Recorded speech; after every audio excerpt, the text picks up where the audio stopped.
Alright, welcome back to another league race time with TMC Division 3 in Hungary, quali dry race. So, I did a reserve race with Division 1 on Monday, and that ended with a DNF, but the overall feeling I had was I was struggling with front end grip.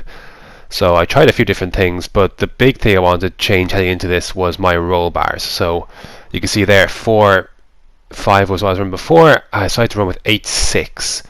Because even with running 11 or so 10 wing, I was still struggling for turning on the Monday. So that was difficult. But anyway, it's going to carry on, and we want no part of the softs, obviously. So make sure to change those. So here's the end of this is my banker lap on the hard. So I felt like there was time to find here to come out to 17.8. So.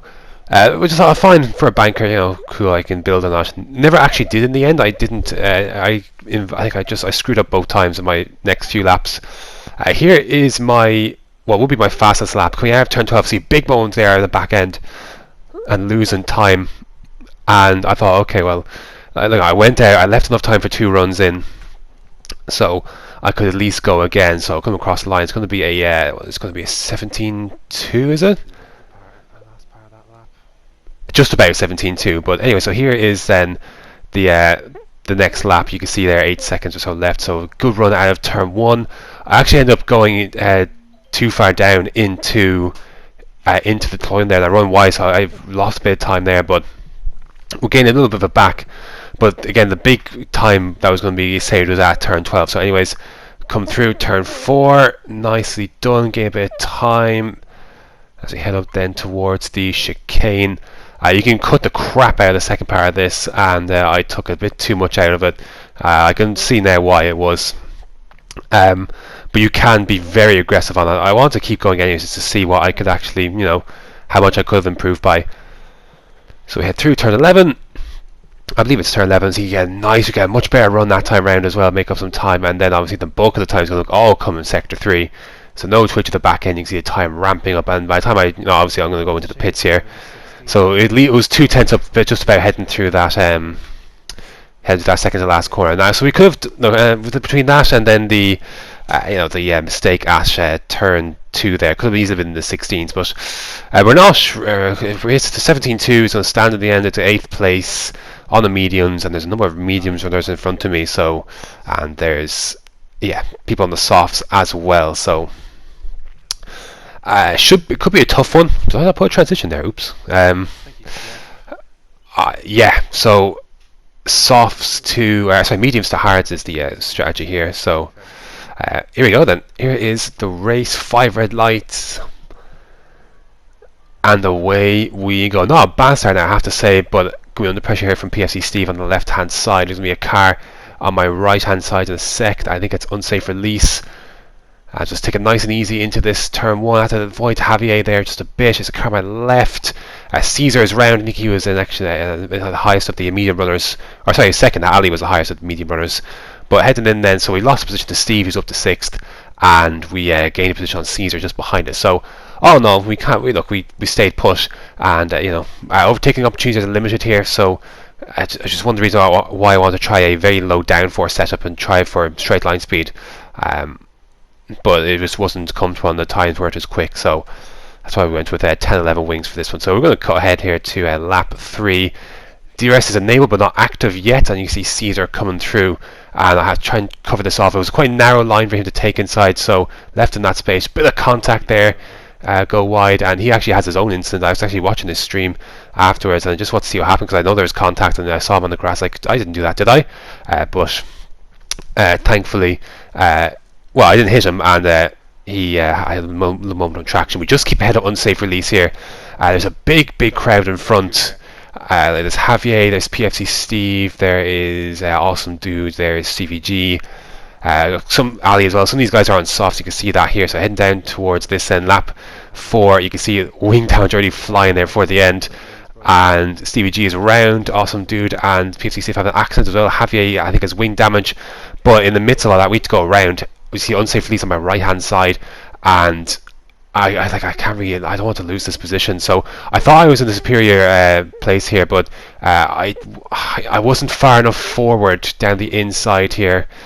I could have gone for it, and he was left me the space. He was gone wide, but I decided I didn't want to do that. He comes across a little bit there, but nothing really mad. So we lose a place to Austin or to unsafe release and all that, and that well, you'll see what like ramifications that has later on. But Javier with wing damage in front, he's struggling, so we need to dispatch of him as quickly as possible. Unsafe release will get through. Head on to lap 5, you can see there. So I have to try and follow him through if I can. I can't be afforded to stuck behind, so I'll go down the inside. And thankfully, with a bit more downforce, I had to use a bit more of my. I think I had to stick into Rich, did I? Yes, I did, and high. But the regional should be good. He have to. Yeah, his lack of downforce with a damaged wing is going to really hurt around here. So take our racing line, and we are through then. So it all worked out quite nicely, but we did lose that place to unsafe release. So I want to play the long game. I want to play the penalty game. So I have no warnings at this stage. The race goes on. Lap 9 and stick within DRS. Ali now is the car in front. Extreme is pitted from the front on his soft, so that's where things are at. Lap 10. So you can see I'm still within DRS, but obviously can't make an overtake. So something has to give. We eventually start catching up to the back of Ali. This is actually my first attempt, I think, to make an overtake at unsafe release. Just to have an exploratory look, but nothing really serious in the end. But just seeing what was out there, it was kind of the closer I got to him at the at this part of the stint. But Ali is yet to pitch. He's going to pitch at the end of this lap 13. So lap 14 now. Unsafe release is really struggling in this last part of the stint, so I was happy to sit behind him and just save DRS. So we go into the pits at the same time. Should I have come in the lap before? Hindsight, yes, but I felt comfortable with the tyres to keep going, and he was really struggling, so I thought, okay, maybe there's a chance, but I felt okay to go on. I also wanted to see what kind of gap I would emerge into, so I was monitoring Ali on the map here as he was in the came out of the pits. We were literally just behind him. A little bit of a hold on the way. That's going to drop us out of DRS range, and that is quite crucial. But just I saw Ali had dropped into a nice bit of a gap, and I thought, okay, this is the perfect time then to pit. So I feel comfortable in the decision I made at the time to do that. So, anyways, lap 15. We actually had DRS there, but we're out of a second there, you can see. So you see 1.5 seconds is the gap. So again, I wanted to play the penalty game, but they just weren't coming at this stage. I was surprised how people were avoiding penalties at turn 4. But lap 19 then, Matt has yet to pit on his hards. Unsafe releases got by, and this is a dangerous part of the race because he's already pulled the gap to over 2 seconds. And I'm thinking, crap, I need to get by, and I'm going to catch the wrong place of the track. I'm not going to have enough DRS to get past down this straight, so I'm going to have to spend the midfield of the lap right now trying to get by. You can see unsafe release at front, so it's just a bad time for me to be right here, but I have to stick with it. Having a little look, but again, not close enough. Again, this is the thing about running high downforce. It can be tough sometimes, but anyways, headed into the second to last corner. There's a ghost car in front, and that's going to give Matt a DRS here, and that was really annoying because this could have easily scuppered my chances to make an overtake, but thankfully the tyres came through for me. So even though that he's going to activate DRS right now, thankfully I'm close enough and I've got enough ERS to make a move myself. So down the inside, I have to get this done. Slow down in time, short shift to third, with DRS open again. He'll also have DRS, but I have the inside line and we can get that done. So yeah, VSC deployed here, but the rest of this race, kind of a good chunk of this second stint was just I tried to push a bit more to get closer to unsafe release, and he was getting close to he's within DRS range of Ali, which is tough because I can't I'm losing now a lot of time in the first sector, but here is some difficulty in negotiating some lap traffic. You've got he's got to let me go at this stage. I've been falling from half a lap at this stage, and just has to let me go. But look, at least give me DRS, so he could have made things a bit easier to let me actually buy. But anyways, we are closing the gap, though. All things considered, we are closing the gap between the unsafe release and Ali. Ali's tires are not Ali did not have a great pace in this race. Unsafe release, some of us have much better pace. After 31, you can see he's all over the back. And from what I understand, unsafe release had a ton of ERS they just didn't use. CVG here is going to give you a little bit, going to give you a great opportunity to get DRS. He obviously left after the He was lacking a good bit in the early part of the race, but he left, I think, after the incident. But you know, I had to push a bit more my ERS and my fuel because I had to try and catch up to these guys, because there wasn't any penalties at this stage still, and you know, or at least I knew of anyway. So I should have asked Jeff, but I didn't know what the story was. So it's lap 33. We're firmly now in this gang, and I'm waiting for something to pop off in front. But you can see the problem. This is just allowed extremely, absolutely off the hook at the front here. He pitted from softs. Like I don't know why, but you know, it was difficult. Final lap of the race. Again, not close enough to make a move. Unsafe release has a little look. Rain's actually arrived, by the way. There's actually rain.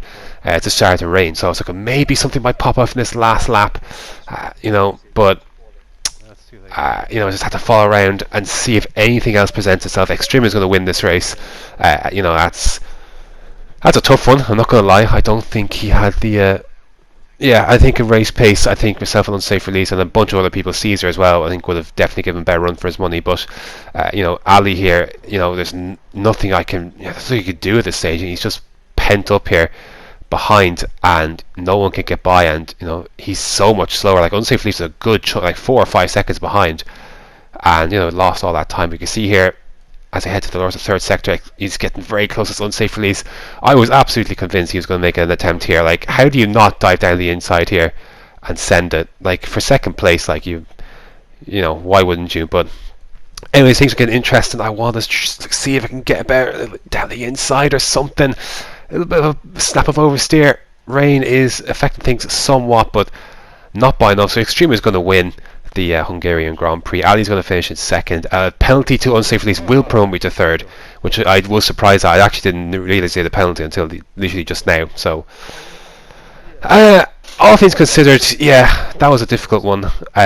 Podium I was happy with. I'm not going to lie, like heading into this one I would have been happy with the podium, but with how the race unfolded, I was disappointed with. I would have been disappointed with fourth, all things considered. But you know, difficult to lose to unsafe release in that way, kind of, you know, on track, you know, having to avoid that accident. He got then the better lines, but his pace was good after the pit stops. I dropped out of DRS after the pit stop, and he was able to extend the gap to the most 3 seconds, so they were able to reel him in then.